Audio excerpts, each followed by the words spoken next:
We'll do it live. Fuck it. Do it live. I'll write it and we'll do it live. And thing sucks. Yeah. Marianne Williamson, because she will. We're going to support Marianne Williamson because she will eventually fold and tell you to vote for Biden. And that's what we do because, again, we are partisan hacks. And Cornel West is awesome. Don't get us wrong. Yeah, we love him. right. He's our hero. But, like, you can't vote for him because, like, dude, I'm going to hit my vape in a minute. But listen, guys, you just got to know that, like, the People's Party, the guy is a molester and he's probably working for Russia. He's an anti-vaxxer. And, you know, that's just how it is. Okay, guys? Like, I'm just going to, because, Cornel West is, like, great. But you just have to know that, I don't think he's very smart. Like, I think he didn't do a Google search to see that someone has accused the guy from the People's Party of sexual assault.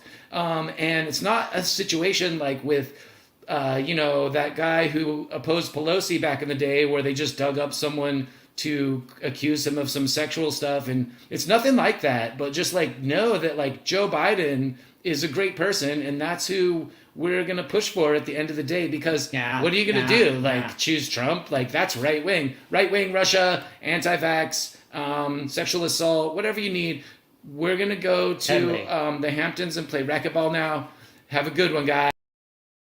Republican leadership and Wall Street spending billions of dollars in lobbying when the Clinton administration when Alan Greenspan said what a great idea it would be to allow these huge banks to merge. Bernie Sanders fought them and helped lead the opposition to deregulation. Today, it is my view that when you have the three largest banks in America are much bigger than they were when we bailed them out for being too big to fail, we have got to break them up. Secretary Clinton, you have to be able to respond. Yeah. He brought you up. You know, I respect the passion and intensity. I represented Wall Street as a senator from New York, and I went to Wall Street in December of 2007, before the big crash that we had, and I basically said, cut it out. Quit foreclosing on homes. Quit engaging in these kinds of speculative behaviors. In my others in the media about their role in the run-up to the war. Judith Miller, who left the Times after becoming embroiled in a White House leak scandal, declined our request on legal grounds. The Times liberal hawk Thomas Friedman also said no. So did Bill Safire, who had predicted Iraq would now be leading the Arab world to democracy. President Bush recently awarded him the Medal of Freedom. The Washington Post's Charles Krauthammer also turned us down. So did Roger Ailes, the man in charge of Fox News. He declined because, an assistant told us, he's writing a book on how Fox has changed the face of American broadcasting and doesn't want to scoop himself. William Crystal led the march to Baghdad behind a battery of Washington microphones. He has not responded to any of our requests for an interview, but he still shows up on TV as an expert, most often on Fox News. And he's got to begin to show progress in 3, 4, 5 months once the U.S. troops get in. Being a pro-war pundit means never having to say you're sorry. I mean, these were people who were laying out the blueprint for the war about how it was going to unfold, and it turns out couldn't have been more wrong every which way. You have a president. And it's astonishing to see them still on TV, invited on as experts in the region. It's Citizens of the internet, peace be with you. How y'all doing today? Hello? Hello? Hello? Oh, I am so glad you are here. Yeah, we here now. I never used these sound drops. Well, let's jump right into it today because my good man Extra Bulla gave me a scoop this morning. Biden is out of the race. There were a lot of people that rightly predicted this a long time ago, and cheers to them. I did not think that the Democrats would go through with this, but apparently they are going to do it. So let's see what Mr. Biden here has to say. It's not going to let me zoom in on it. Let's try this. Yeah, you guys can't fuck with me. Here we go. There we go. Now we got the full screen. My fellow Americans, over the past 3.5 years, we have made great progress as a nation. Today, America has the strongest economy in the world. Oh, man, I have a piece prepared on that in a minute. We've made historic investments in rebuilding our nation and lowering prescription drug costs for seniors and in expanding affordable health care to a record number of Americans. We provided critically needed care to 1 million veterans exposed to toxic blah, blah, blah, blah, passed the first gun safety law in 30 years, appointed the first African-American woman to the Supreme Court. That I will give Biden credit for, and Ketanji Brown Jackson has been good. She actually ruled correctly on that insurrection case recently, so props to Biden for that. I'll give him that one. And passed the most significant climate legislation in the history of the world. Okay, maybe. America's never been better positioned to lead than we are today. I strongly disagree with that statement. I know none of this could have been done without you, the American people. Together, we overcame a once in a century pandemic and the worst economic crisis since the Great Depression. We've protected and preserved our democracy, and we've revitalized and strengthened our alliances around the world.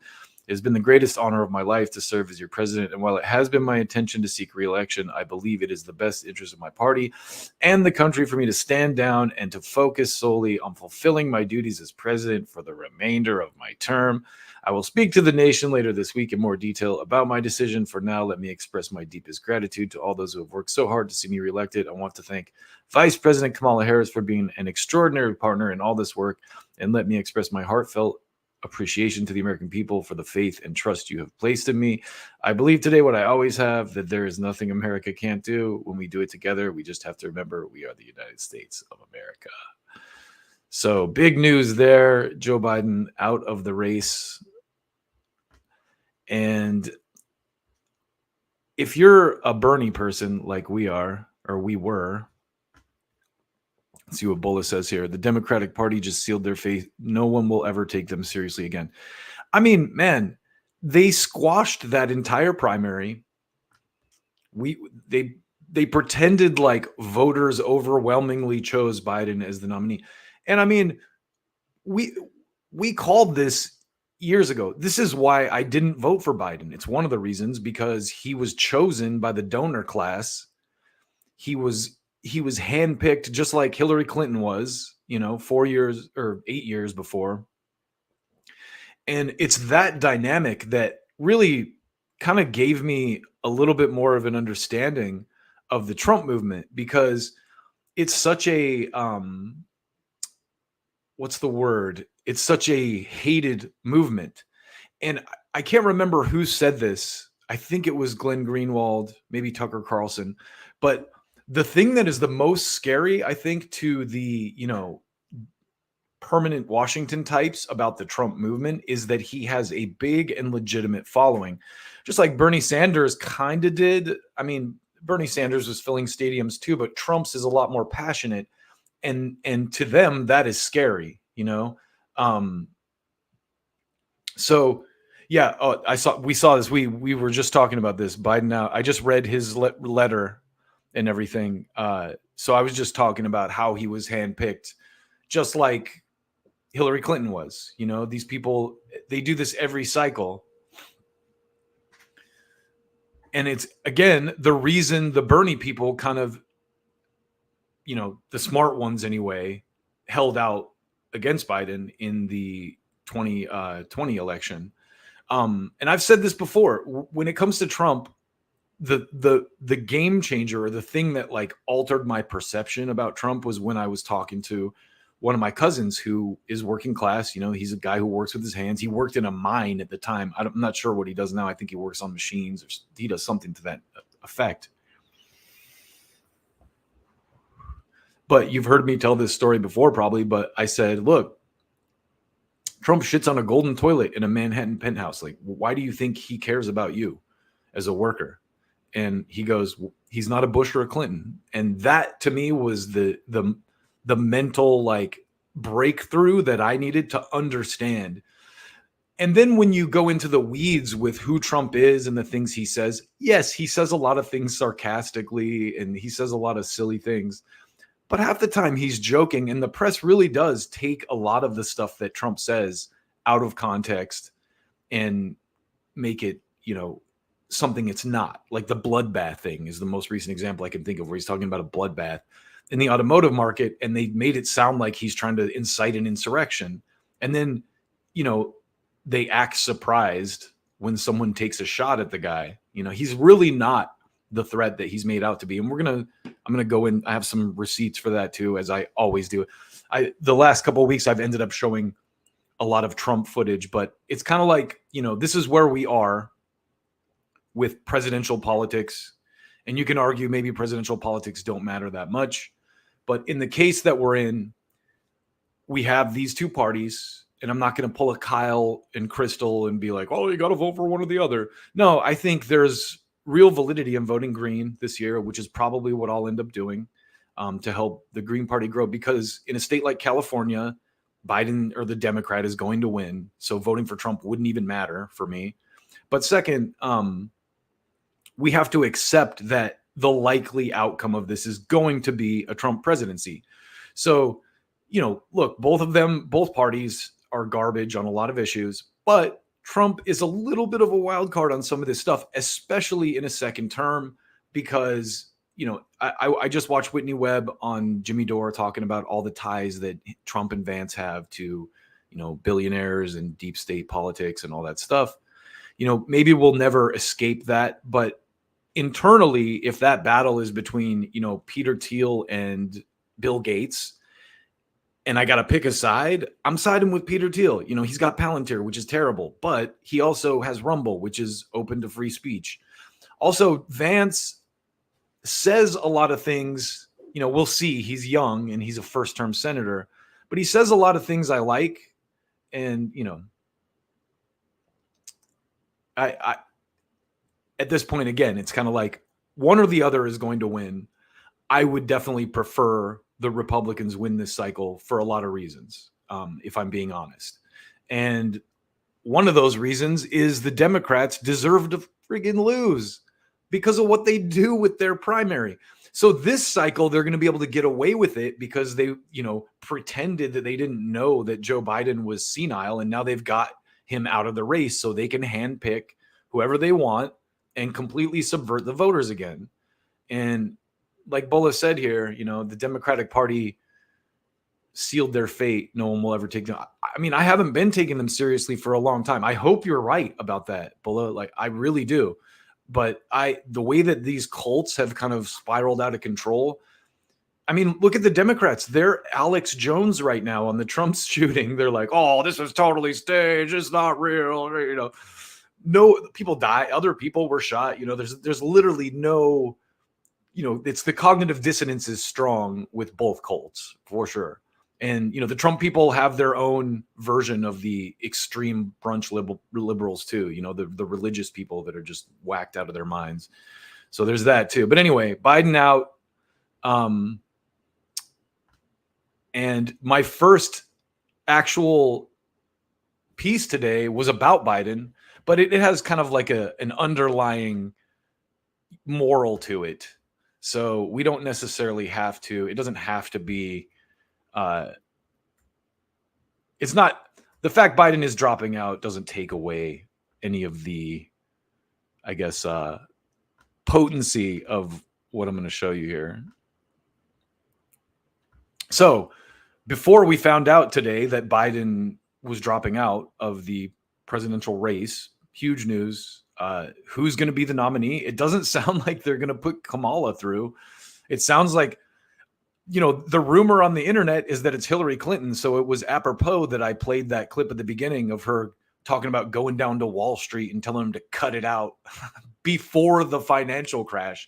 Like, does she realize the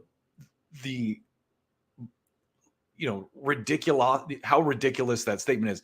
I went down to Wall Street before the 2008 crash and told them to cut it out. And clearly they didn't cut it out because the economy crashed afterwards. So it's going to be, the next couple months are going to be insane. We'll see who the Democrats try to elevate. At this point, you know, Trump has so much going in his favor, and a lot more which I'm going to get into later. I have a couple clips from the RNC, but let's start with this thing about Biden getting COVID, because this is just absolutely ridiculous BS. And yeah, people are texting me now. Biden just dropped out. Biden just dropped out. Yeah, they know. So this is Dr. Lucky Tram. President Biden is testing positive for COVID. So why is he not wearing a mask? This will put others around him at risk. So these people are still doing this whole thing. They're still doing the I'm scared of COVID thing. They're still, a lot of the people in the Democratic Party are still this guy right here, which is insane. But let's keep going. So this Lucky Tran guy here, who was one of the, you know, COVID nut jobs, says President Biden's testing positive for COVID. Why is he not wearing a mask? Let's listen to the report here. We're looking at live pictures here of President Biden at the Las Vegas airport. He is, of course, still surrounded by his security detail, but he is en route to self-isolate, according to a new statement from the president's doctor and White House Press Secretary Jean Pierre. Go ahead. I couldn't hear that. Is that the doctor? No. So we're watching President Biden go up the steps here. He has just tested positive. This is captivating television, isn't it? The event he was going to do. Watching Biden walk upstairs. Boarding, Look, Air guys. Force One. He's going up the stairs just fine. Doctor, the information that's been the press the last from the president 4 years. Look, see, he's fine. Responding to. Look at him. At this very early stage, right is up them stairs. So Biden has COVID, and for some reason, this stuff always gets memory hold. But this was kind of a follow-up to that whole report right here. And now Biden's dropping out of the race, so maybe this isn't as relevant as it was, but it is relevant because it's just proof, not that you need it, of how terrible the American corporate press is. So watch this. This is Biden. I love his caption, "Life comes at you fast." This is Biden talking about the vaccine. Listen. You're not going to get COVID if you have these vaccinations. You're not going to get COVID if you have these vaccinations. You're not going to get COVID if you have these vaccinations. So nice to juxtapose that old school footage, that memory hold footage, with the news that Biden has contracted COVID. And apparently it was a bad case because it knocked him straight out of the presidential race. But I want to continue down this just a little bit further. I'm hoping we can leave all of this stuff behind, all this, divisive BS behind. And I think a person who has the right take on that whole incident, we'll call it, the whole pandemic incident, is your boy Tim Robbins here. And what a absolute legend. Listen to what Tim has to say about the pandemic. And this was changed as well. We went into lockdown with healthy people and with children, and that didn't seem to be wise to me. So I'm not a scientist. I'm not a doctor. I don't know the intricacies of data on this. All I can respond to is as someone that is concerned about what the result of those doctrines, that policy had on us as human beings. And it's not good. We turned into tribal, angry, vengeful people.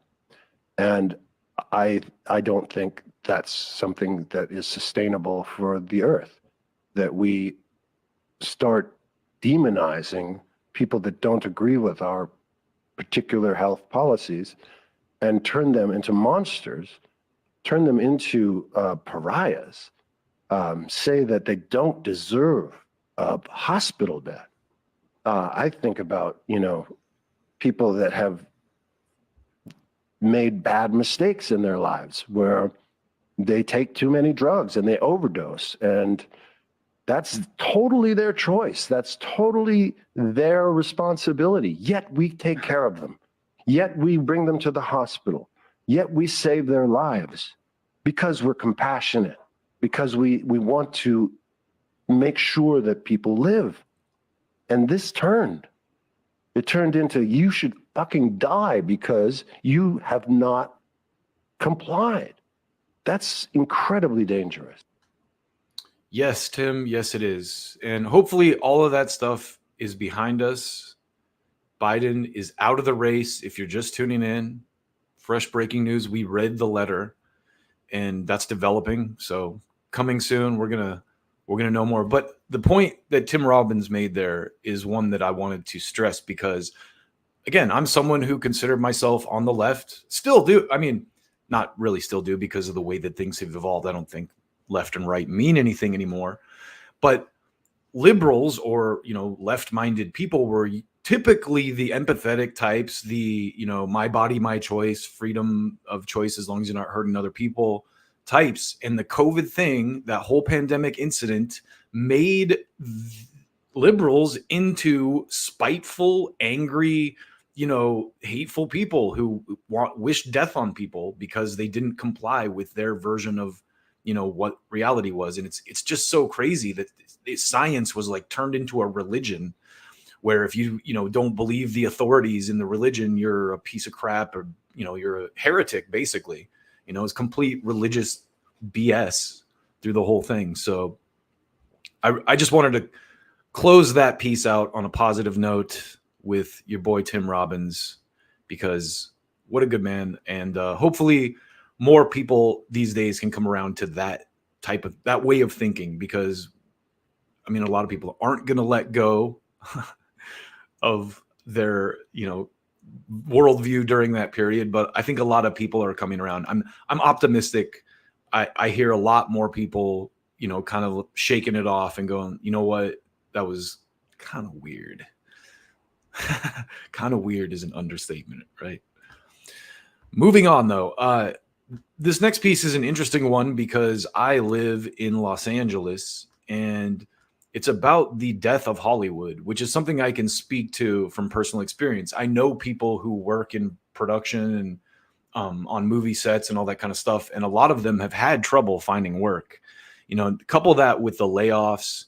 I looked up the unemployment rate in Los Angeles, and they said it was like 5.83%, which isn't is the lowest it's been. But I also think that that's papered over in a lot of ways, because if you drive around the city, there's a lot more visible homelessness than there was before the pandemic. And I'm not saying that the Hollywood stuff is what's affecting that, but I think it has a trickle down effect. I mean, if you're a housekeeper or someone's private help on their estate, and they're, a rich Hollywood executive, the chances of you depending on someone like that are a lot higher in a place like LA. So I do think that, despite this, a lot of people relishing in this, which, I relish in it a little bit, the death of Hollywood, really, like the death of the old way, the death of the gatekeeping era of Hollywood, I think is upon us.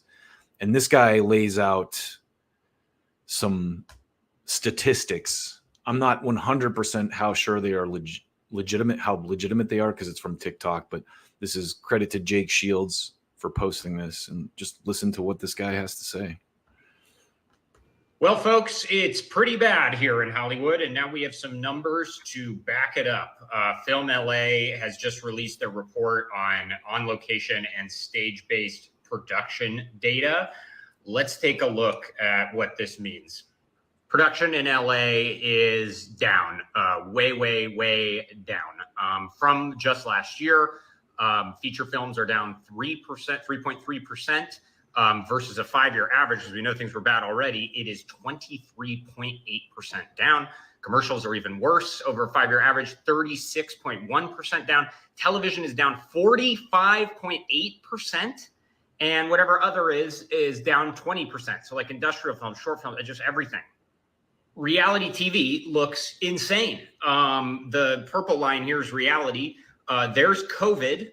There's the strike. There's where reality TV is in LA right now. So as you can see, just across the board, everything is down. All in all, versus a 5-year average production. So we'll go into this a little more, but part of that problem, I think, is a lot of film production has left California because of, the taxes and the problems and stuff here. And I'm an advocate. If you've watched me speak, I'm an advocate for California. I love California. I think California is and has been one of the greatest states in the union for a long time. Look at the last 20 years of technology. It all comes out of, Silicon Valley, Facebook, the iPhone, all that kind of stuff. And you can argue, a lot of government involvement with all that stuff, whatever. Hollywood, even the marijuana industry, the cannabis industry.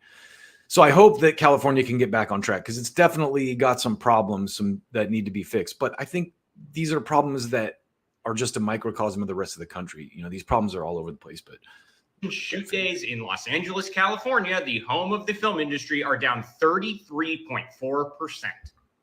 So I got a little curious, and I went to the Bureau of Labor Statistics to get the numbers on unemployment rates in the motion picture and television industry. Now, they do lump the sound recording industries in with this, but as you can see, it's not good. That is a 16.1% unemployment rate in the motion picture and television industry. And that is from June. So that is not counting the massive layoffs that just occurred again at Warner Brothers Discovery. And it's definitely not counting all the ones that are about to come at Paramount. So just for a little bit of context here, during the Great Depression, the unemployment rate overall was 24.9%. The unemployment rate in the motion picture and television industry is currently at 16.1%. So we are doing worse than half as bad as the Great Depression. Awesome. So I've said this before, and I want to go into the comments a little bit on this because there's some good comments under this video, but really what's happening in Hollywood and film entertainment in general is what happened to the music industry, 10, 15 years ago with the advent of the iPod and, digital streaming and all that kind of stuff. Once you kind of democratize that world, which you see it now with podcasts and YouTube, a lot of people lose interest in, these kind of more extravagant productions because they get raw stuff from podcasters. You look at the success of someone like Joe Rogan. Joe Rogan's show is popular because it's kind of without a net. It's just live talking. And when you go back and try to watch Stephen Colbert or Seth Meyers or Jimmy Kimmel or some of those, more scripted talk shows, they just seem so fake now. They seem so terrible. So anyway, look at some of these comments here. Some of these are pretty good. So wait, is this a different, here we go. So where is the comments on this? Let me into the comments. Folks, it's pretty bad here in Hollywood, and now we have some numbers to back it up. Like show me tweets underneath. Is this it? No. I'm trying to go into Jake's tweet here. And here, so I guess we'll have to do it over here on the side. All right, we'll do that. Here we go. Here we go. Forgive me. I'm not the best Twitter user on the web app. Great posts I've reverted. So there's a bunch of stuff in here that I wanted to find about. There was a lady talking about Atlanta because a lot of film production has moved to Atlanta and other places. Welcome to Vegas. Come to Vegas, Hollywood 2.0 without the Satanism. Oh my God, that's great. Vegas is the pinnacle of morality. Am I right? Like if you want to get out of Hollywood and go to a place with real morals, come to Vegas. Stunning lack of self-awareness on that. But now I can't find it, and I probably should have bookmarked it. But there was a woman who had a comment about, and everyone thinks it's pedophiles and whatever. But a lot of the point is a lot of the film production has gone to other places. This guy mentioned Vegas, of course, like I said, the pinnacle of morality. Hollywood 2.0 without the Satanism. Most of the porn production in LA moved to Vegas, just so you know. Don't ask me how I know that, but I do.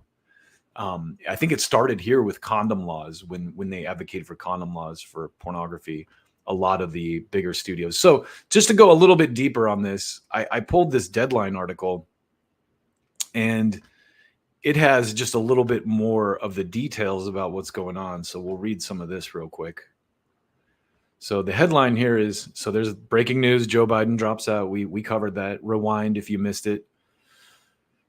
Or, a lot of people, I'm sure there's the emergency streams happening right now too. Anyway, back to the point here. So Deadline says list of Hollywood and media layoffs so far in 2024 from Paramount to Warner Brothers to Discovery to CNN. And this was published on July 18th. So a couple days ago, like 4 days ago. After the COVID-19 pandemic, 2 strikes in Hollywood, and with the impact of streaming and the advent of AI,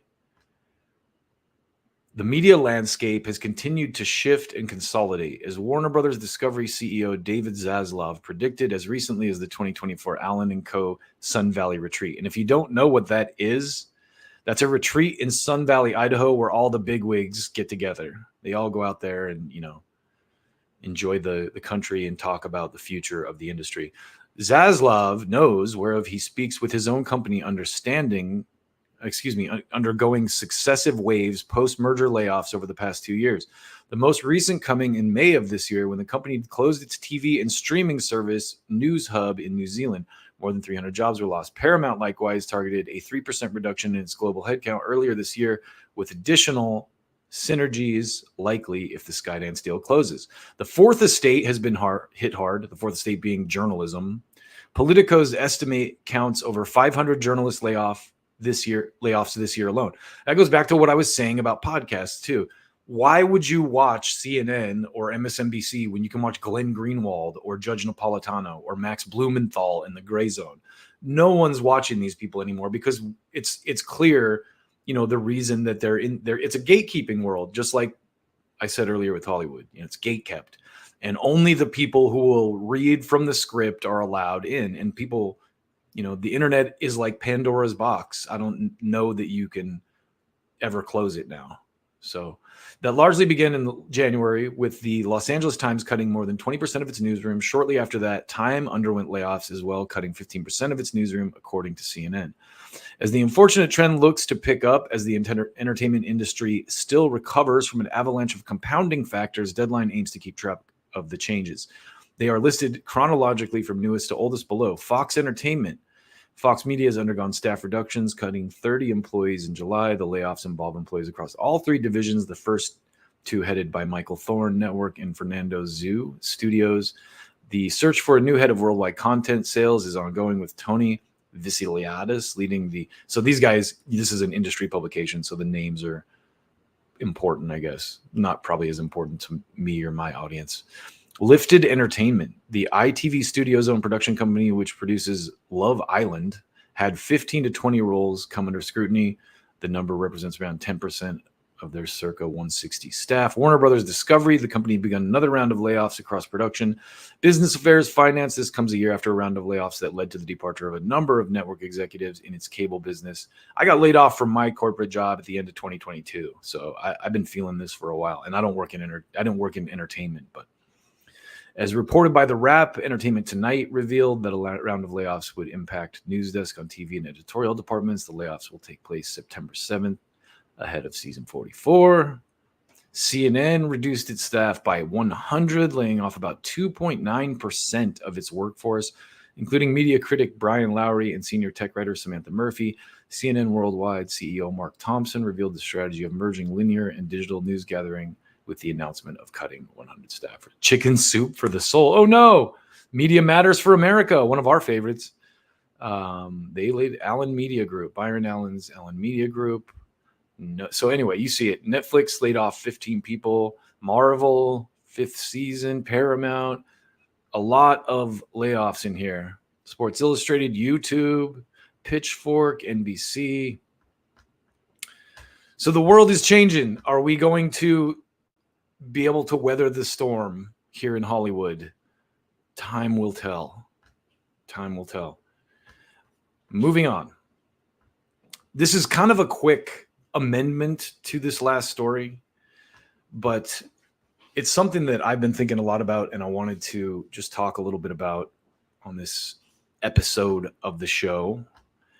And it's the core problem with the American economy, the way it works.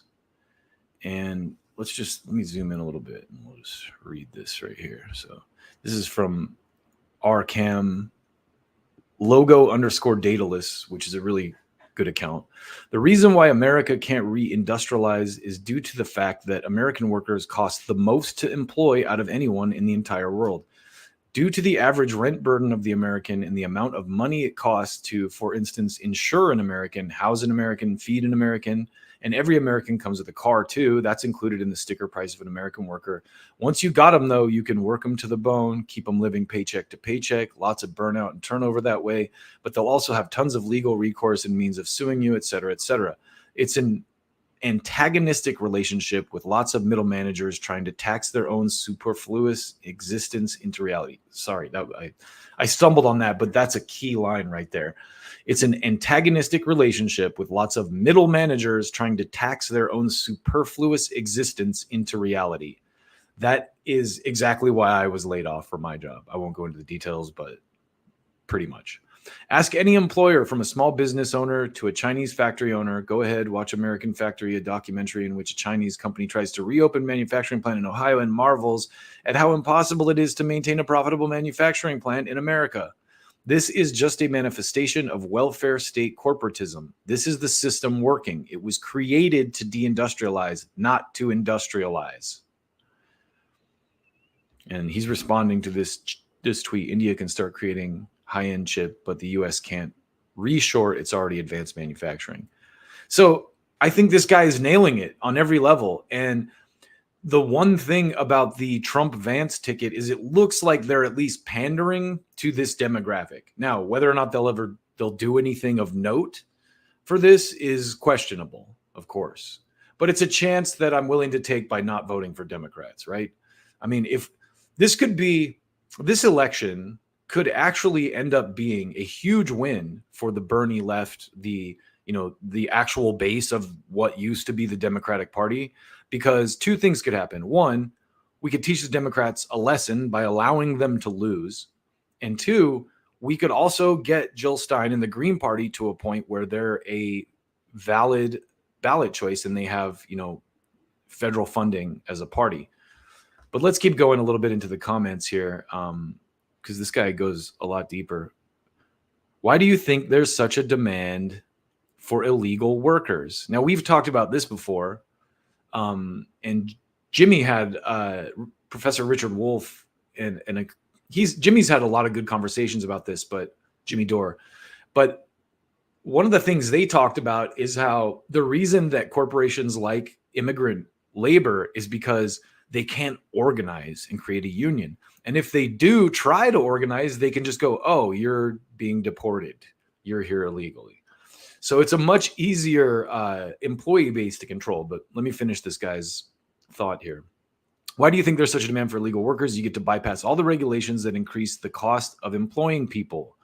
We have a retarded system where instead of the state, and by that I'm sure he means slow, the literal version, the literal meaning of the word, where instead of the state is simply providing a means of existence to workers such that they can be employed and survive easily and are therefore cheaper to employ due to employment not having to carry the cost of living of the workers. That's why, health insurance is subsidized through your job. Instead of that, which is socialism or communism, instead of that way, we say, hey, company X, you have to provide health insurance through company Y and a 401k managed by company Z, but you're free to negotiate all that. So you'll need to also employ company A as legal counsel, company B for compliance, and on and on and on it goes. And then consider the taxes. The bloat of the system is so immense that to simplify it through consolidation would render the majority of the workforce as it exists currently superfluous. Imagine if the entire health insurance industry was deleted tomorrow and everyone got health insurance through the state. Do you know what that would do to the economy? Our friends in the renter finance industries are not going to let you take their job, my friend, their jobs. Imagine the mafia boss who says cost of doing business as he collects protection money. That's how everything in America functions. Kickbacks, patronage loops, lobbying through coercion, masquerading as rational free market decisions. And that's another thing I think people that, don't take the libertarian mindset seriously, because there are a lot of flaws with it, of course. I'm not purely libertarian because I do think there are things that the state should provide, like healthcare and, protection from crime and all that kind of stuff. As a functional society, firefighters, that kind of thing. As a functional society, post office, roads, all that, we need those things. So we have to have some form of socialism. And that word has been so demonized that, as soon as conservatives hear it, they're like, the Nazis. And it's like, yeah, the Nazis were not actual socialists. They were authoritarians. They called themselves socialists, my friend. You take the Nazis at their word, I feel bad for you. Anyway, imagine, so what most societies would call corruption, we call the cost of doing business. And I think that's going to be the title of this segment, the cost of doing business. Because if you may or may not have noticed how I have been branding my segments when I cut them up. One of the things I've gotten really good at doing is rewording the titles and descriptions and stuff so they don't have keywords that might get me in trouble. So I try to dance around that in a way, as a way to get the information out there. But this guy's making a lot of great points, and I think that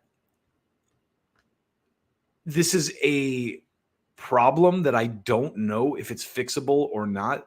I like the way that Donald Trump talks about what he wants to do for workers. When you actually listen to him personally talk, you can't hear what these candidates say through the filter of the corporate media or the filter of Democratic strategists or the people who are trying to defame the opposing party. You have to listen to them directly. So I think I'm going to move this piece down. We're going to talk about let's just do this right now.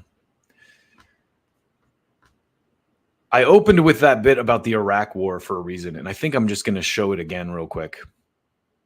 Because a lot of these people are still out here in the media. So if you watch these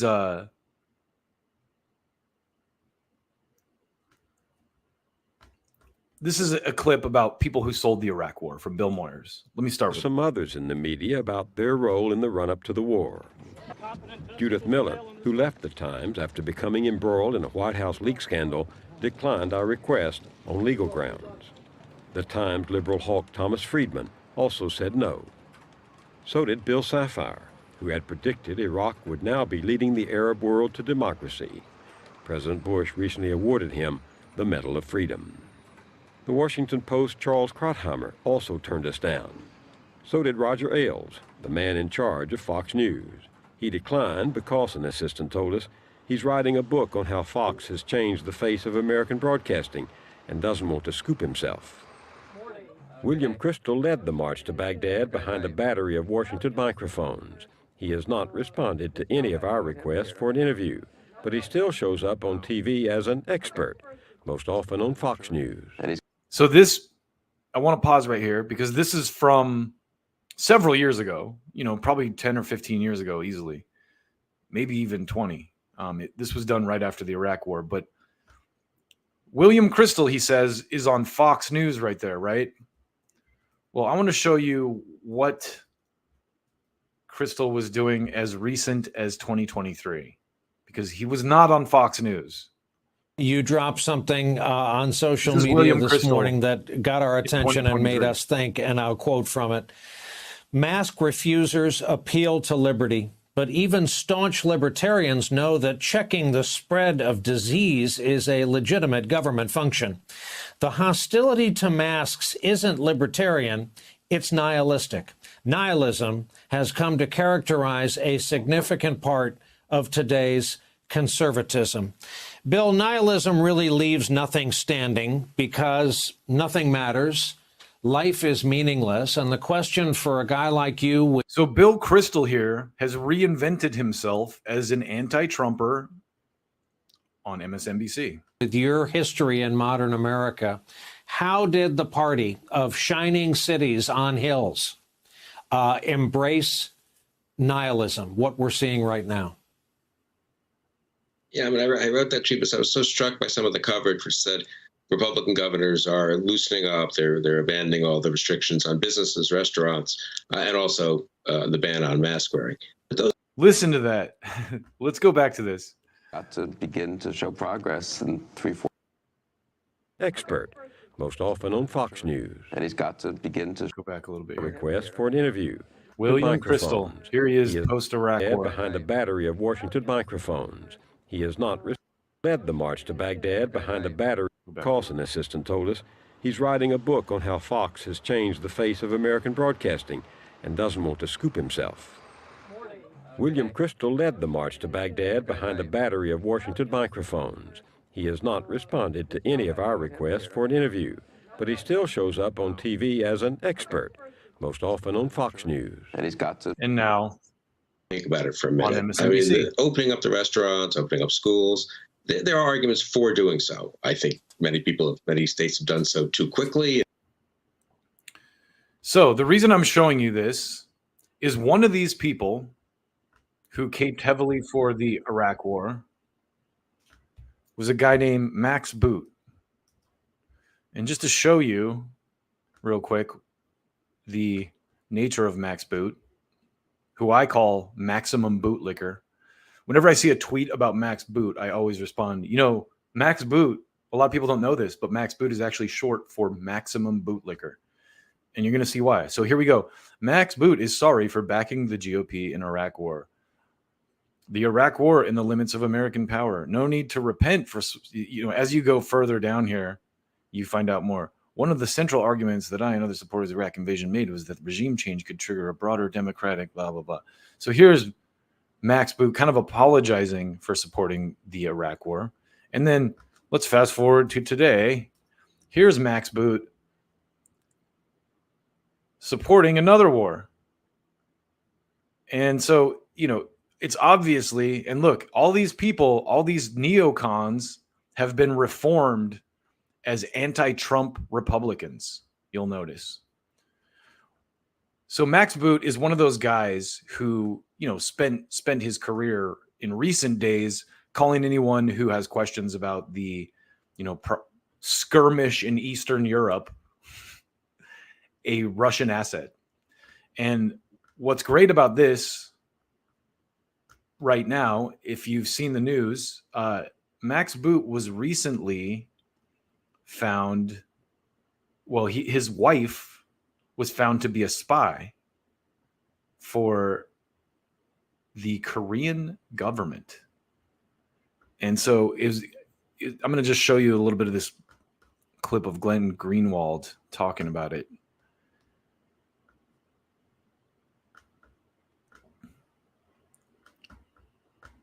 But the irony is hilarious because, again, this is a guy who spent, the largest portion of his career accusing people of being Russian assets. And now here it is coming out that he is, or Russian assets, or, pro-Saddam, whatever you need. But check this out. Here's Glenn Greenwald talking about our good friend, Maximum Bootlicker.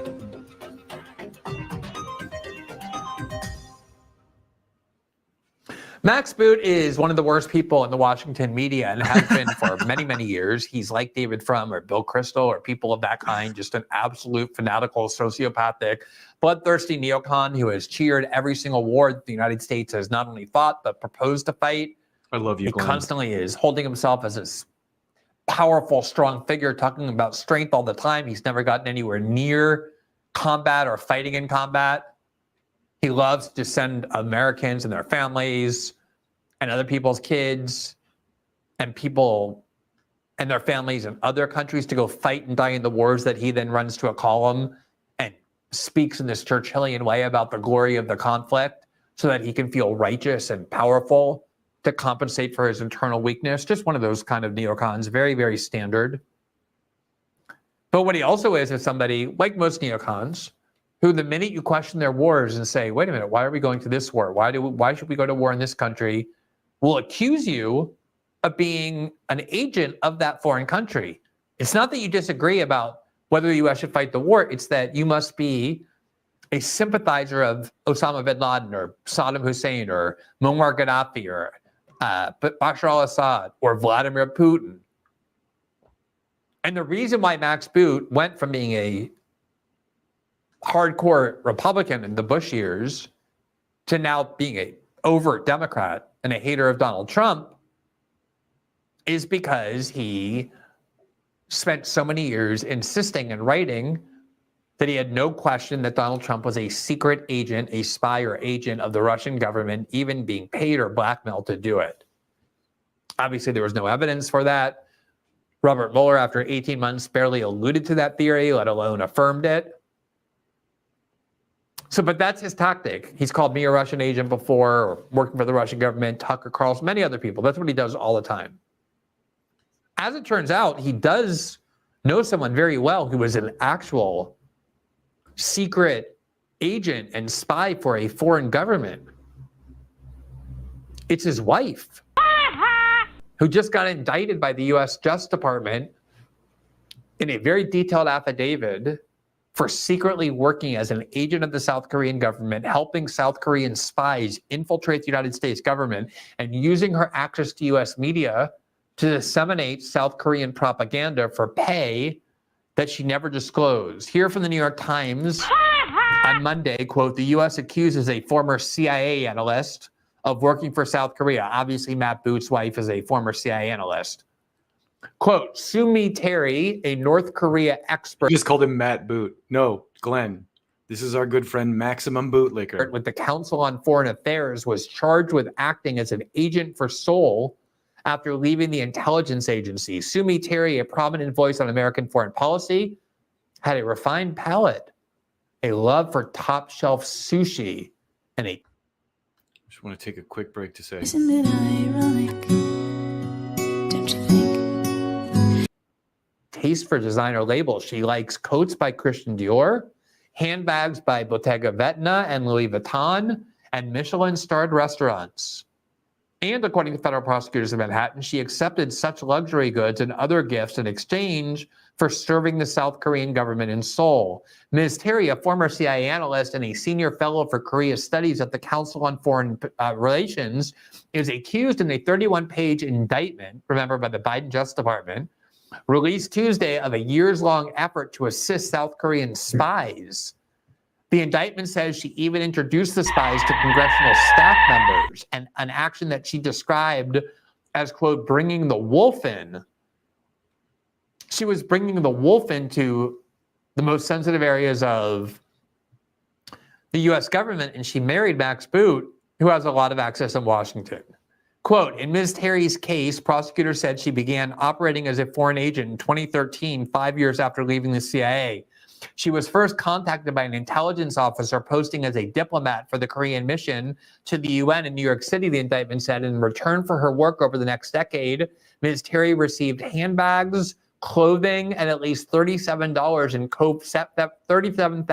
in covert payments to the think tank where she was employed. I was going to say $37. Come on, Glenn. $37, that'll barely buy lunch in D.C. At the time, according to the indictment, federal agents had suspicions regarding Ms. Terry's contact with Seoul as recently as November 2014, when the FBI called her in for a voluntary interview.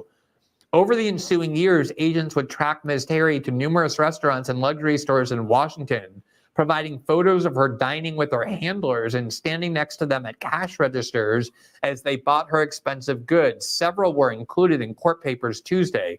Ms. Terry's activities on behalf of the South Korea started small and became more ambitious as she worked with 3 different handlers, the indictment said. At first, she mainly published opinion articles favorable to South Korea's stance on North Korea, but soon she was facilitating meetings between incoming Trump administration officials and South Korea intelligence agencies agents in 2016.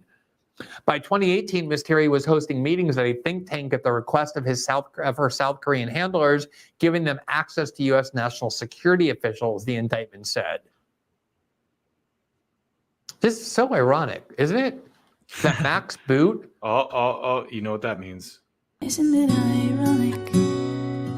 Don't you think?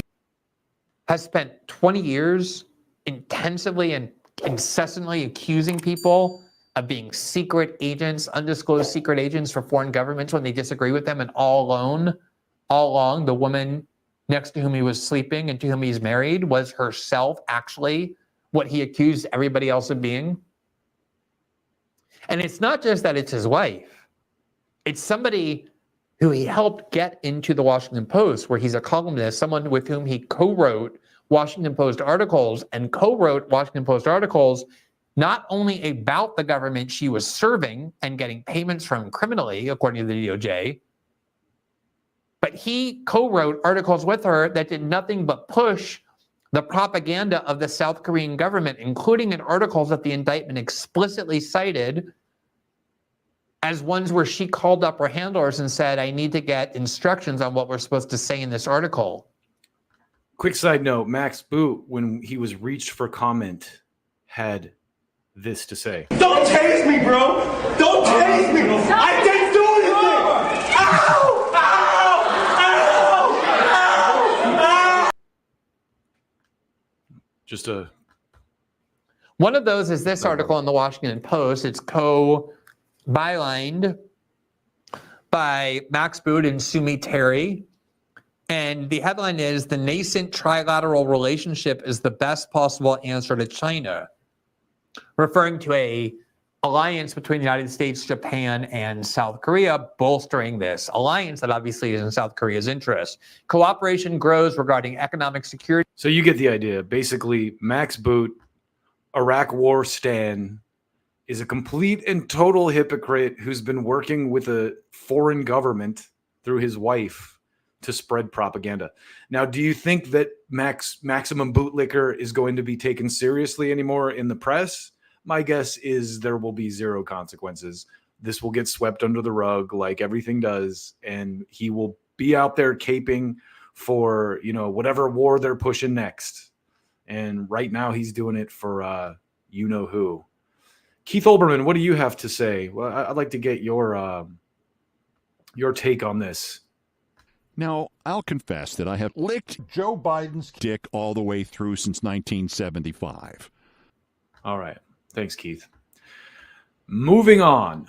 I wanted to talk a little bit about the RNC. I know a lot of people have covered it, but I've got an angle I think that might be just slightly different than some people have taken. I've got a slant that might be a little bit different than the slant that a lot of people have taken on the RNC. So I want to start with, first of all, Republicans are typically the, party of religious nut jobs, overly pious, you're not Christ-like enough, really fairy tale bullshit. I've gone into that. And listen, if you're religious, I respect it. I'm not hating. I have my own version of what religion means. But it doesn't maybe transfer well on a podcast. So I'm not going to go down that road right now.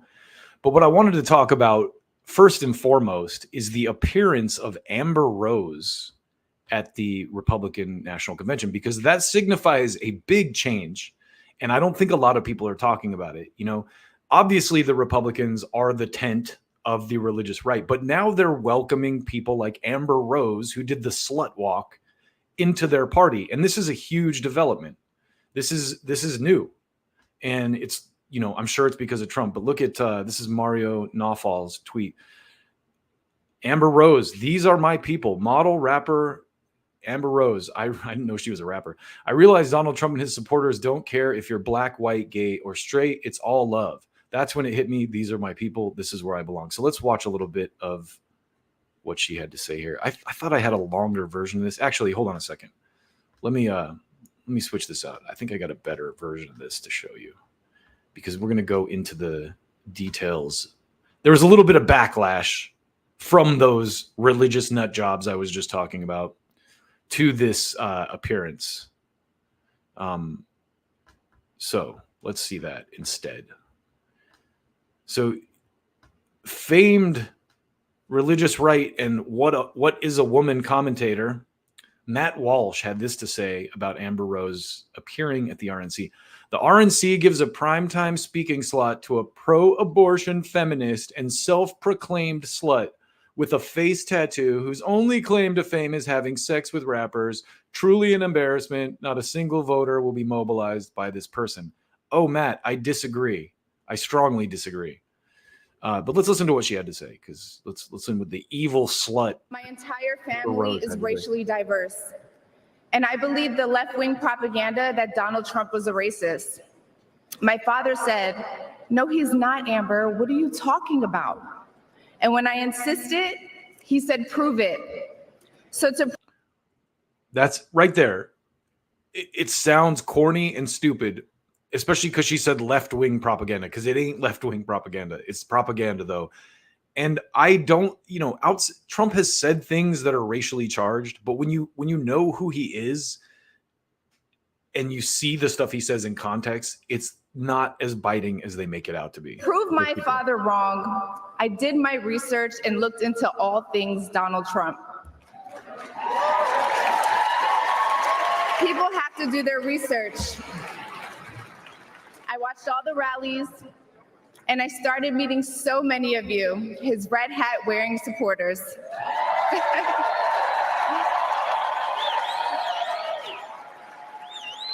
Clearly very hateful Donald people. Trump and his supporters don't care if you're black, white, gay, or straight. It's all love. Now listen to the crowd reaction to that statement. That is very telling. The crowd went wild when she said that. And to me, that is the most significant thing that happened in this clip is, I mean, if you saw the audience, it's largely white people. Not a lot of color at the Republican convention. Let's be honest about that. But the fact that those people reacted to her saying that like this is a huge deal, I think. And look at Trump being there.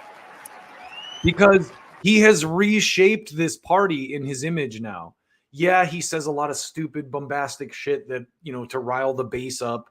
But I think overall, and we're going to get into this a little deeper in just a minute, I think overall, this time around is going to be a little bit better. I'm hopeful that it is, because I'm 90% positive the election is over. I don't care who the Democrats prop up at this point.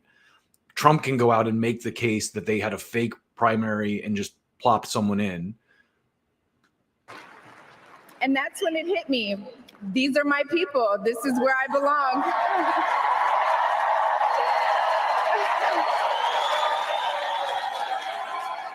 Look at him cheering. You might have So heard I let a go of few my fear of mixed boos in the judgment, audience. of being misunderstood, of getting attacked by the left, and I put the red hat on too. Thank you.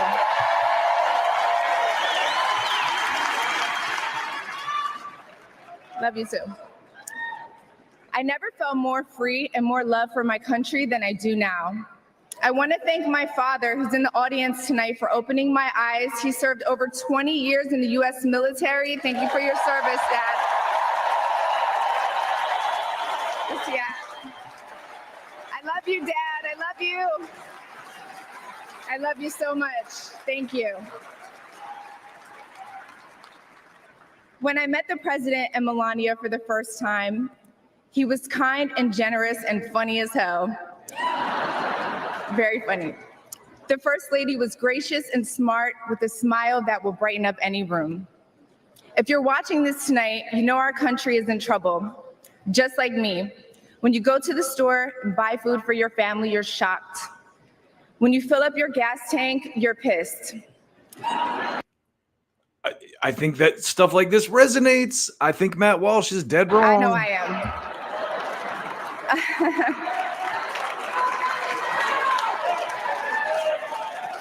And when you turn on the news, you are just exhausted. Inflation is out of control. And you know in your heart it was not like this under Donald Trump.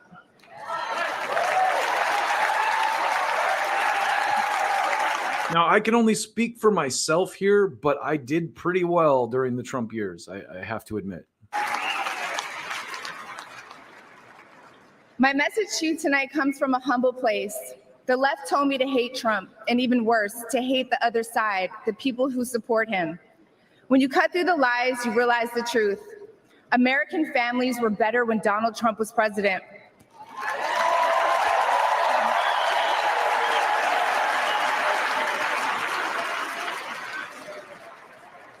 We were safer, wealthier, and stronger.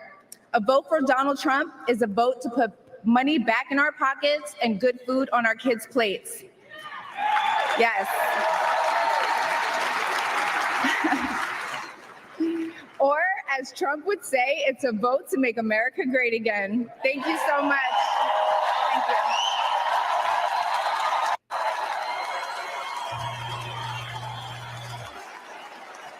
So there you go. That is Trump reshaping the Republican Party into more of a populist entity, more of a big tent party that accepts people of all races, even people who did the slut walk, who aren't religiously pious. And I think that's interesting development that a lot of people kind of missed in covering the Republican National Convention. So there was a woman who responded to this Matt Walsh tweet, a woman of color. And I wanted to show what she had to say, because also very good. This was her response because, of course, Walsh comes out as Trump is trying to kind of, morph the party into more of a big tent accepting party. And of course, all the religious people are like, blah, blah, blah, blah, blah, blah. So here's what this woman had to say, which I thought was really well said. She said, MAGA is about unity, not division. When a 50-year-old Democrat and Amber Rose saw the light, we welcomed them with open arms. Matt Walsh fails to understand that MAGA embraces individuals regardless of their past. We warmly welcome everybody who aspires to make America great again. When people awaken to the MAGA movement, we do not judge or scold them. We embrace them. Why am I crying over the And let's watch what she has to say. For 3 people just to survive in Biden's economy. Why am I crying over the Republican National Convention? Like, what the frick is going on? It's upsetting to see this world that we're living in right now. Hold on, let me pause this. Woo, this world that we're living in right now feels like upside down land. I've been a Democrat for nearly 50 years. Why am I crying over the Republican National Convention? Like, Amber Rose did a beautiful job. Oh, she did a beautiful job. I'm so proud of her. And then all the diversity and just, I think I'm crying because it's cognitive dissonance. It's cognitive dissonance. Like, what is going on? I've been told my whole life Republicans are just all, white and racist men and all of this. I don't think I've probably ever watched a Republican National Convention. Let's start there. You don't know unless you go see for yourself and stop listening to what people tell you. It's just so beautiful. Just the patriotism, the coming together. I'm telling you, if you on the outside and you think MAGA is this horrible thing, I don't know what to tell you besides you have to see for yourself. It's beautiful. It's so beautiful. The coming together of America saying no more, no longer. We're not going to do this. We're not going to divide ourselves. We are red, white, and blue. It's beautiful. Okay, I got to finish watching. Bye-bye. It is beautiful to see that, even if it's with a party that maybe historically I haven't been a fan of. I was going to follow this lady, but I already follow this guy, so I'll have to find her and follow her. But absolutely awesome. And just to keep going on this, I wanted to show you, I have a couple clips in my little archive here that I wanted to show you as far as, the evidence of Trump being a racist and all that stuff. And I think this is one of those clips that, I have some stuff saved, and I save it just because I'm like, oh, this is interesting. This might come in handy sometime. And here's one of those incidents where I'm not going to show you all of this, but check this out. This is Trump from several years ago, probably way before the racism thing became, what they tried to paint him as. But President, my son is going into the Army next month. Can I get a photo? Come on, get over here. He'll end up being a general. Go ahead. Can I help you? Back in office, back in the internship. Is this your mom? Yeah, may I have the honor to That's how you turn out this way. Come on, listen. Thank you. Give me that baseball. so look at that. I mean, how can you call this guy a violent racist? And the thing is, yes, there are people that follow Trump that are, but I think he's the leader, and he's setting the tone for a new era in this world, and I'm willing to let the Democrats lose, I think, and give him a chance just based on a lot of this stuff, and just based on the fact that they had to take a shot at him. How that happened is still up for debate, but it's pretty clear that there were lapses of security. But watch a little more of this.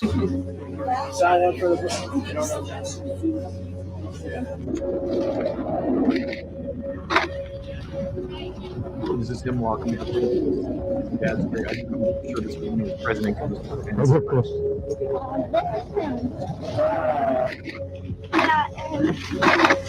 A lady gave me a here's the picture of that you? I'm going to check me and the baby. And that sound. Imagine having to do that.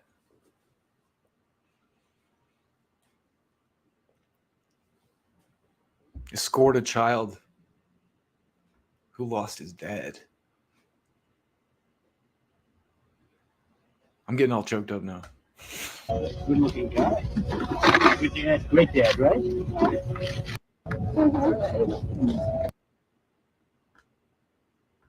Hey, Tim. And all.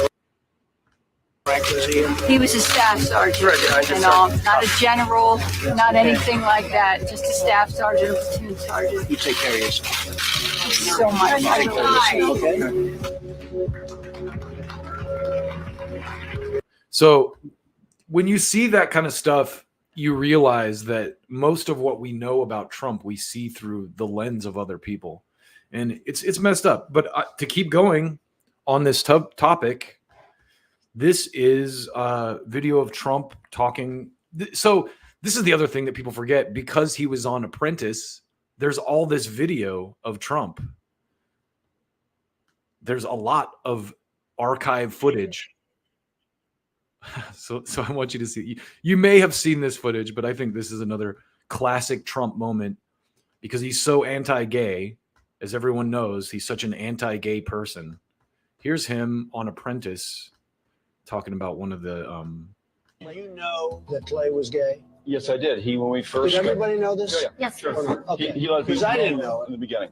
So you don't find Olive very attractive then? No, I mean, And you she's don't find beautiful. Felicia very attractive? They're beautiful women, but they're not my thing. All right.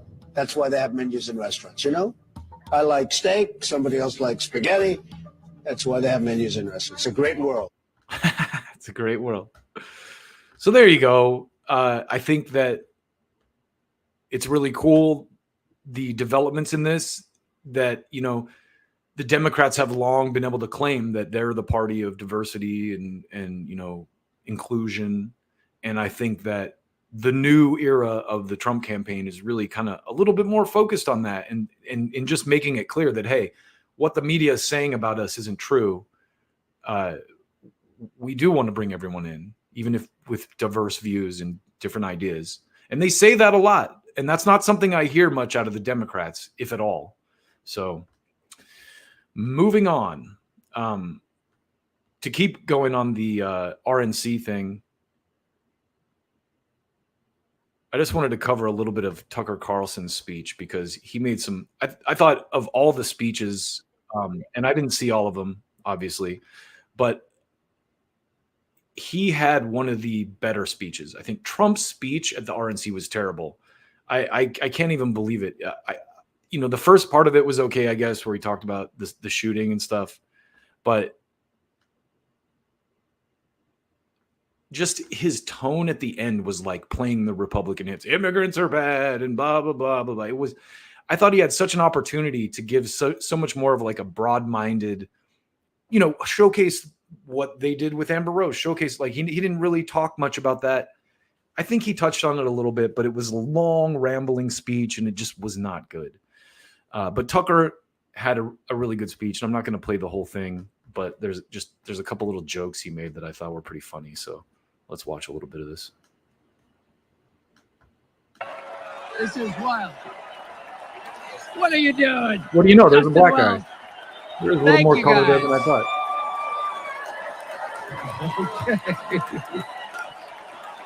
Can I just say, Peter Navarro is back. Welcome to Peter Navarro.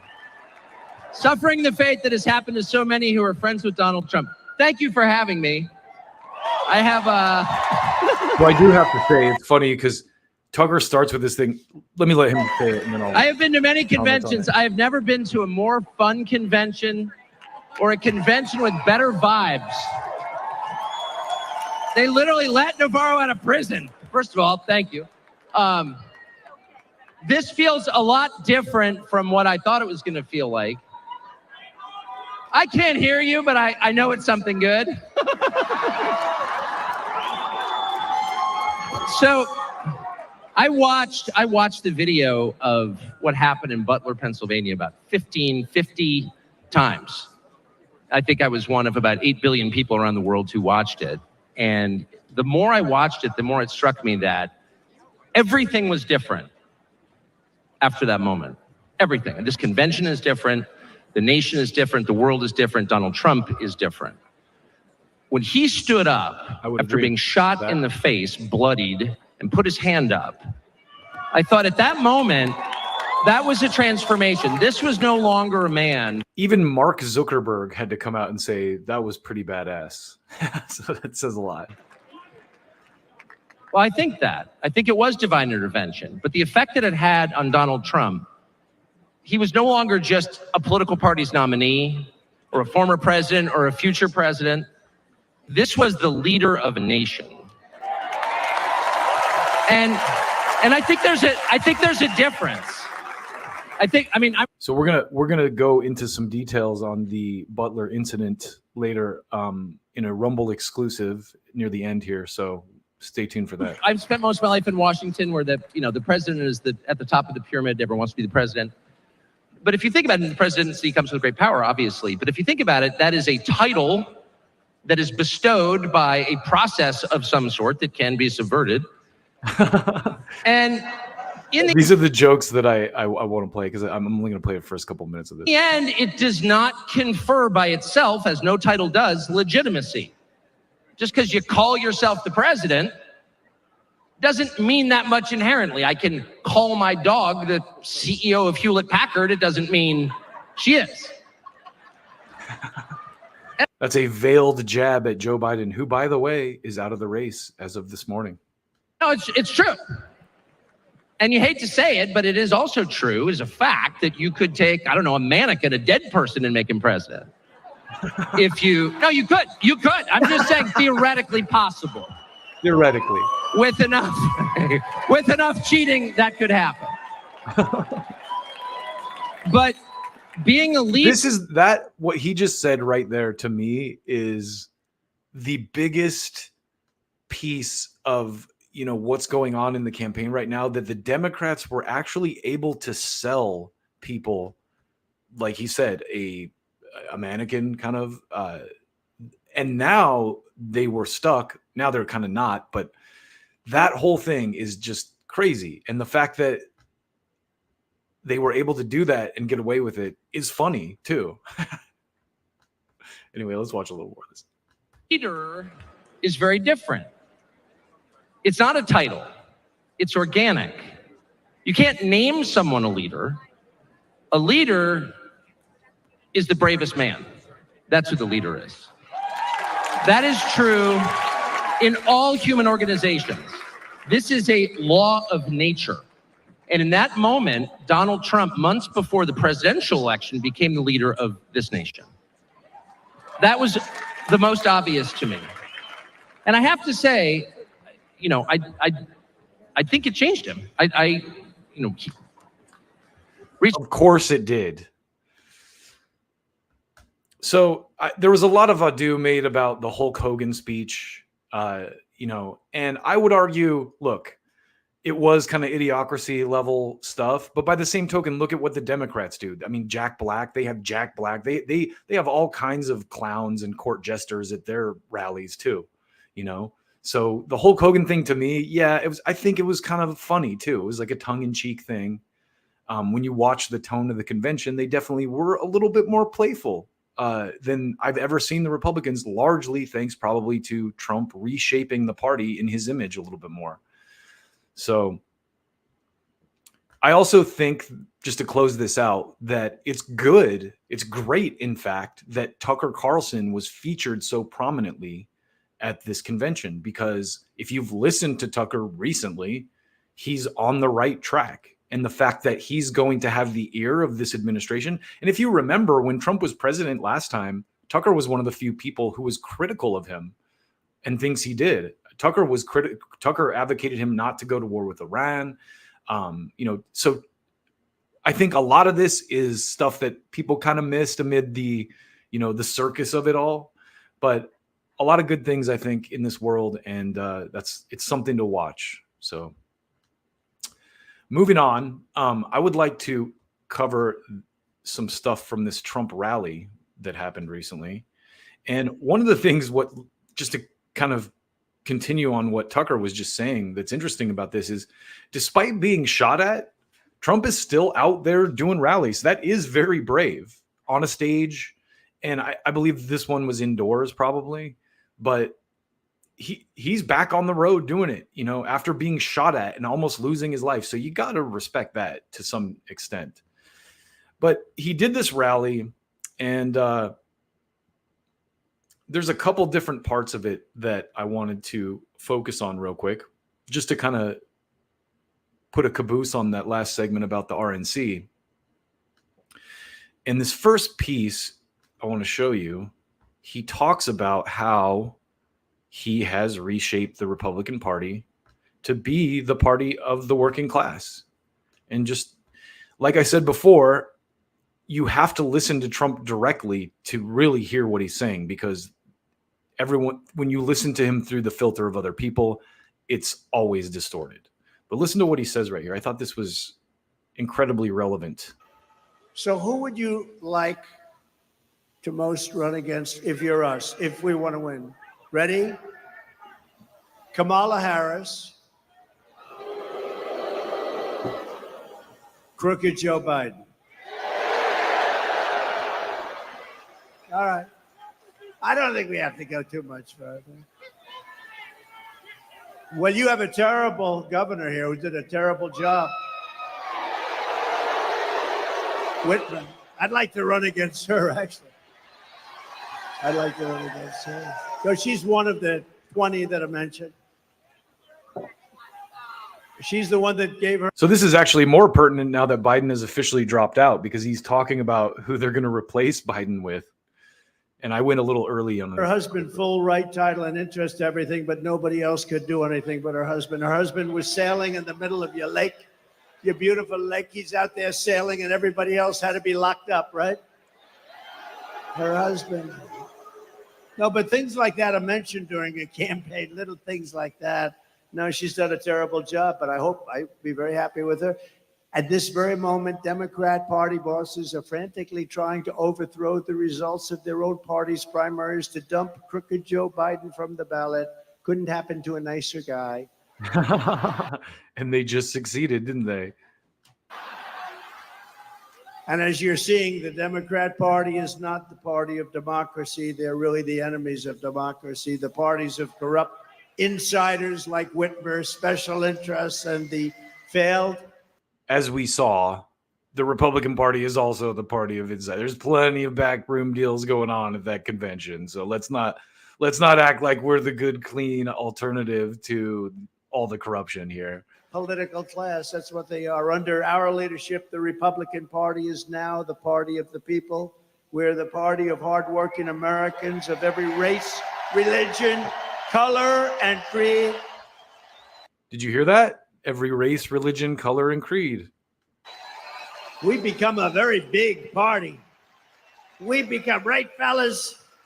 You know what I'm talking about. I love you guys. We love you guys. No, we become a very big party. We have increased in size. Nobody's ever, honestly, in history, there's never been anything like this movement. And that may be in the history of the world, but let's keep it down to the country for right now, because that's the thing.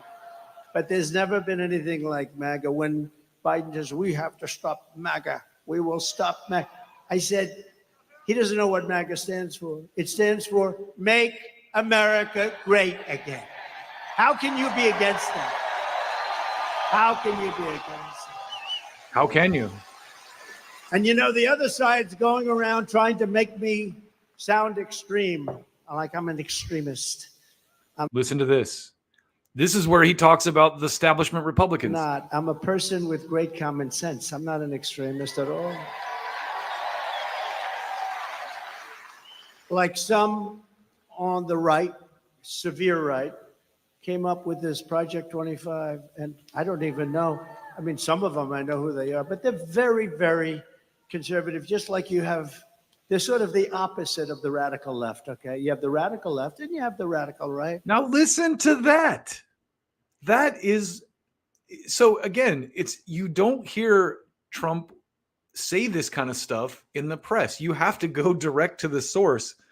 This is him talking about Project 2025, and listen to what he keeps. And they come up with this, I don't know what the hell it is. It's Project 25.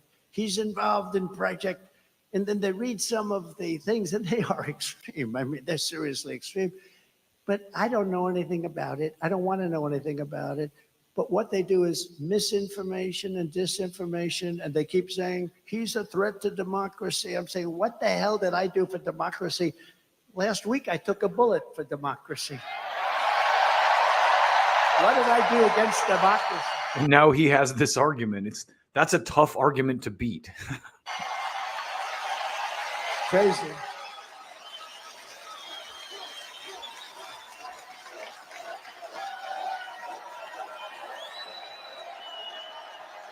All right, so Hello, let's jump up. Here's our great campaign. I want to show you Chris, what there's a lot of talk about Trump and Elon Musk because, of course, we know. Great state, I will rescue the U.S. Elon Musk came out in support of Trump after the shooting. And so a lot of my lefty friends are like, wow, Elon Musk is such an epic dipshit. You know, he's giving Trump all this money and Trump's against electric cars. Ha, ha, ha. Well, listen to what Trump has to say about Elon Musk and electric cars right here. This is actually really good. Really This good. auto industry from obliteration. They're going to obliterate your auto industry. Last time he said bloodbath, so, and they ran with it as a violent call to violence. So this time he's using the term obliterate. And anybody that votes for the head of the United Auto Workers, that guy doesn't know what he's doing. He's approved all electric cars. And you know, Elon, I love Elon Musk. Do we love him? I love him. And I'm constantly talking about electric cars, but I don't mean I'm against, I'm totally for them, but whatever the market says. And if it's 10% of the market, I'm totally for them, whatever the market says. So another thing, Trump's against electric cars. Yeah, he speaks bombastically about them. He's trying to be fair-minded. If you're the leader of a country, you know, you kind of have to strike that balance. I'm a big fan of electric cars. I have one myself. So, but this is interesting. 12%, 7%, 20%, whatever it is, it's okay. But you can't have 100% electric cars. And you know, so Elon endorsed me recently, the other day, actually. He's great. Elon Musk. He's a brilliant guy. Every time I call him, he's talking about, I got a new idea for a rocket. You have to hear this. No, it's true. You know, the first time I ever saw this, I'm watching television like 3 years ago, and I see a rocket engine, motor engine, come down landing straight up there, no wings, no nothing, and it's landing. I thought I was seeing things. What is that? And it's landing on a barge in the middle of the ocean. And then another one comes down, and another one. I guess 4 of them came down, 3 or 4, and they land upright. I said, what the hell was that? I've never seen that before. Now, if that were government, you wouldn't see that for another 50 to 100 years. But it was Elon.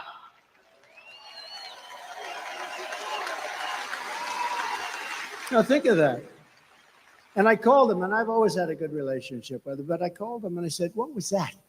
He said, well, we saved the engines. We saved the engines because it's very expensive to build. So, I mean, it didn't take me long to figure that if you save them, that's good. But who the hell thought you could do that? No wings, no nothing, just like these big, long, massive tubes, and they're landing gently right on the dot. I said, that's the coolest thing I've ever seen. And you say, how long would it take government to come up with that one? I don't think they ever heard of it. Perhaps they still haven't heard of it. But, you know, he's a very advanced person, and he's doing other things that are great, and so are others. We have to make life good for our smart people, you know? We have some smart people. We have to make life good for our smart people, and he's as smart as you get. But Elon endorsed me the other day, and I didn't even know this. He didn't even tell me about it. But he gives me $45 million a month. Not 45 million.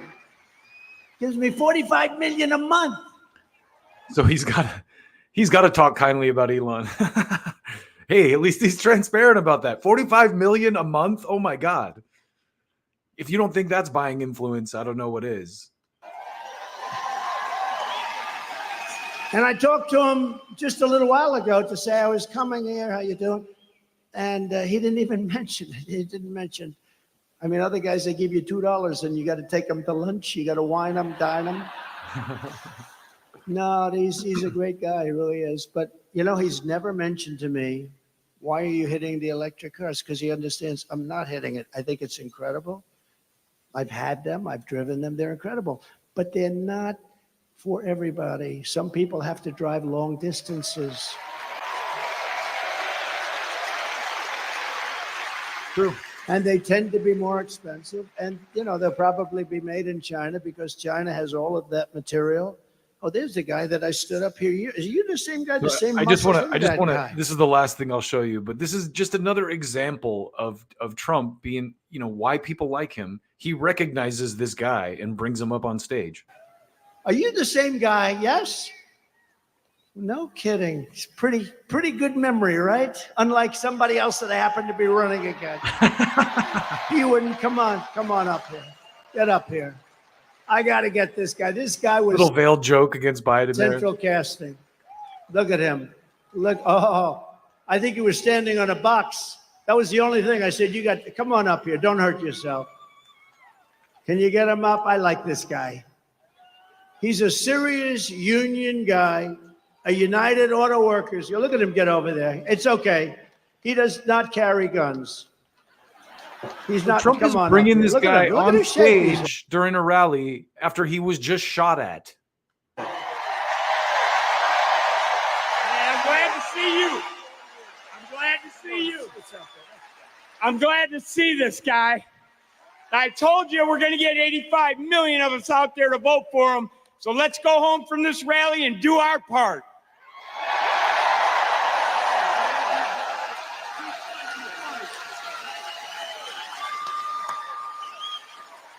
Look at the arms on him. I may have height, but his arms are definitely more powerful, huh? Look at that guy. No, last time I was here, I saw him and he was so great. And he was. So there you go.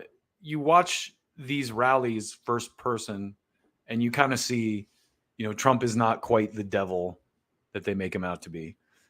And to close this out, I want to show you this one last piece about a liberal girl who changed her mind. And it's from one of my favorite accounts, Clown World.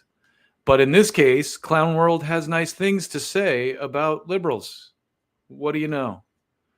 Look at Clown World here.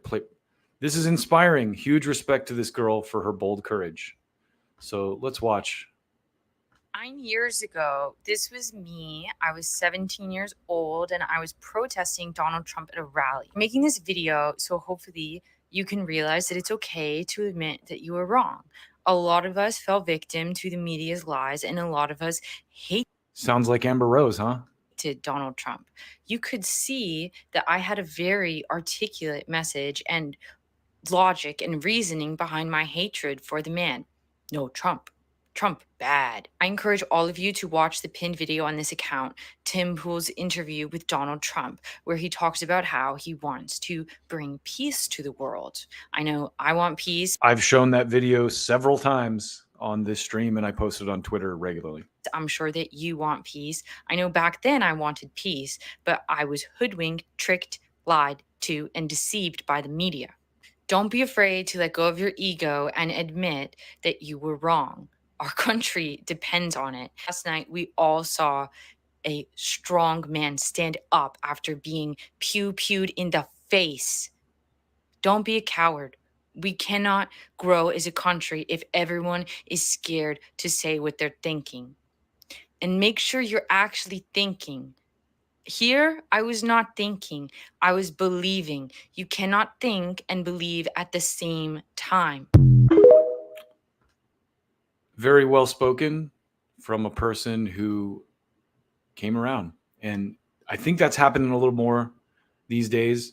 And we'll see. Again, I'm not saying that Trump is the perfect vessel or the answer to everyone's problems, but based on the tone that he's taking right now and the reality of who he is as a person, I don't see a problem with him being reelected. So moving on, we got some funny stuff for you. I'm a big fan of Kill Tony. I've talked about it quite a bit. And if you haven't seen Kill Tony, what are you doing? Go watch it. It's one of the best shows on YouTube, on the YouTubes. And it's basically a stand-up comedy show, for those who don't know, where they pull people's names out of a bucket, and sometimes they bomb, and they make fun of them, and they interview them, and they get funny things out of them. Sometimes they're great, and they book them on other shows. And they always have guests on the panel. And this last week, they did a show where they had Adam Ray impersonating Joe Biden and Shane Gillis impersonating Donald Trump. And I posted... Well, I bookmarked a couple of clips of this for you. And so I just want to share these clips with you because it was hilarious. And you should, of course, go watch the whole thing. But I think that what I was shocked the most about was the job that Adam Ray did, because Shane Gillis is pretty well known as having a really great Trump impression. But Adam Ray as Biden just blew me away because he does the facial expressions so well, and he kind of does the grandpa voice. But anyway, watch this. This is when Tony first brings Biden out to the stage. Ladies and gentlemen, I present to you the current, truly the real President of the United States of America. This is Joe Biden.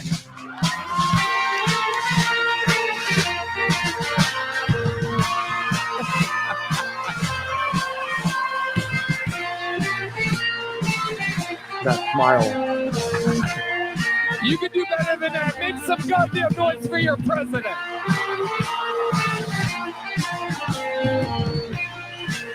Your president who just dropped out of the race this morning. No, Joe, this way. This is it over here. Joe. Joe, no. Joe, over here.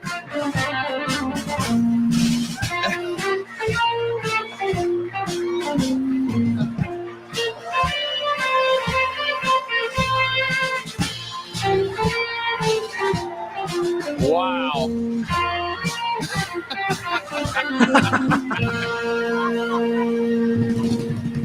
Oh my God. Unbelievable. All right, so let's jump up to when they bring Trump out here. My fellow Americans, I want to thank you for allowing me to be the first black woman president to run this country. Quick shout out to the moderators in the back for keeping this debate going. There's no moderators. Joe, you're on Kill Tony. Huh? Has anybody told you where you're at tonight? He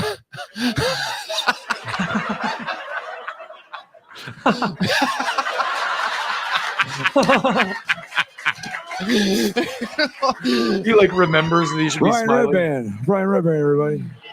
All right, let's jump. How the hell do you know who Brian Redband is? I follow him on Facebook. Stopped. I love this country and I love what I do. I'm telling you, I ain't going anywhere. No one's taking me down. I'm gonna stay here forever. I'm gonna go for 4 more years. I'm gonna say it right now, Tony. I'm going for 4 more years. I'm going for 4 more years. Say it with me. 4 more years. 4 more years. Say it with me. 4 more years. 4 more years. No one's gonna stop. Wait, what in the world? What's that? It is our responsibility and our duty to confront this danger together. Every step you take down this dark path increases the peril you face.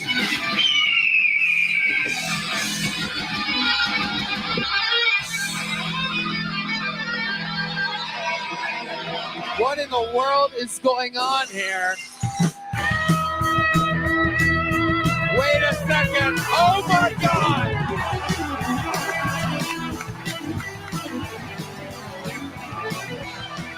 Wow.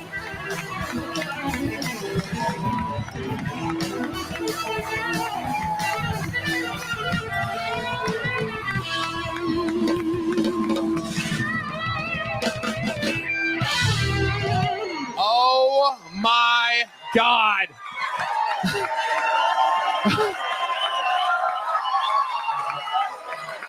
Praise due to Kill Tony for not coming after people for sharing their clips, and Red Band. So one of the first things they get into, he starts with the immigration jokes right here at about 19. Yeah, let's just jump into that real quick. So, President Trump, I believe you know how the show works, right? Of course I do, Tom.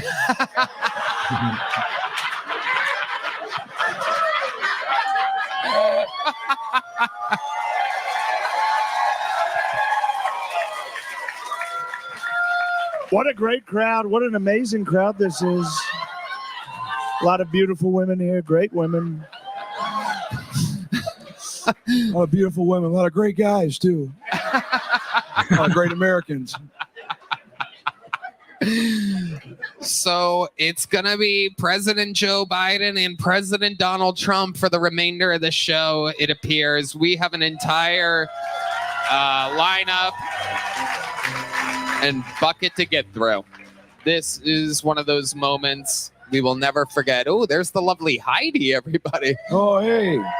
What a great lady. I talked to her backstage, and wonderful woman. The tits are real. Excuse me. A lot of people are saying her tits are fake. They're not fake. I touched them, and great tits, wonderful tits, American tits, and that's the thing that we've lost under this administration. Where are the American tits anymore? 4 years ago, there were American tits. Now there's no American tits. Mexican tits. Mexican tits are streaming up the border. No one's stopping it. Fentanyl tits. Fentanyl. Okay. One shock and you're dead. Can you believe this? This would never... You see Adam Ray cracking up. Unimaginable what's happened to this country. We're fine. Hey, I smelled her tits, too. They're great. Everything's great.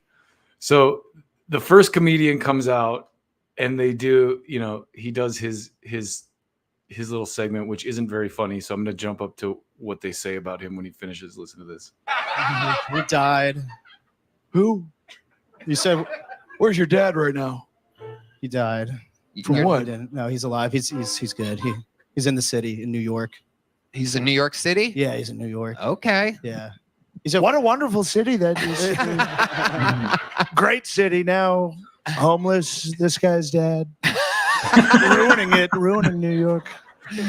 There's a lot of fake dead dads right now. What do you mean by that? He said his dad died, and he goes, and he's alive. Yeah. So there's a lot of fake dead. Red Band hit me with something. Guys. I got to get it. About it.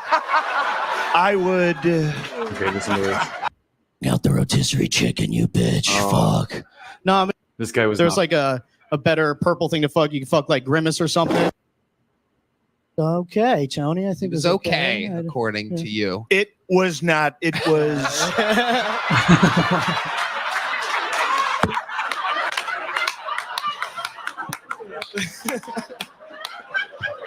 Frankly, you should be embarrassed about it.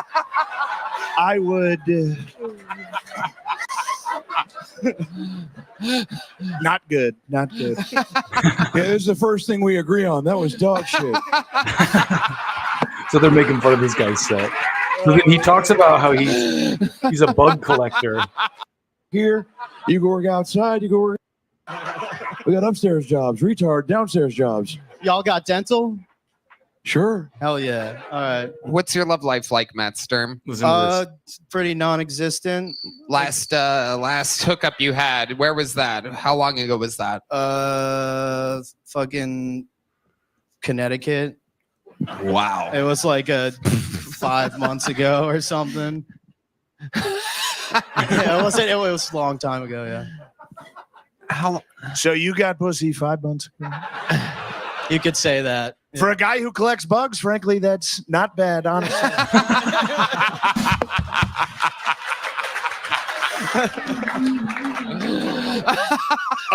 A sad woman in Connecticut fucked the bug guy.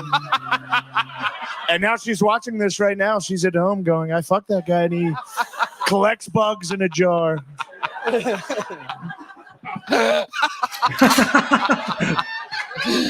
Oh. Do you make the bugs watch when you fuck her? I do. I'm asking for a friend. I have. It's better that way. So did you hear this other guy, and he talks about how he was married 3 Matt times. Sturm, congratulations. You got pulled out of the bucket. And this is really good, too. Your wife changed into the afterlife. Hey, you want a knuckle sandwich? When I'm like super special occasions. Well, like what? Like when I get married. Fuck, that was sad. All right. Okay. He's saving his pants for marriage, and I think that's extremely American.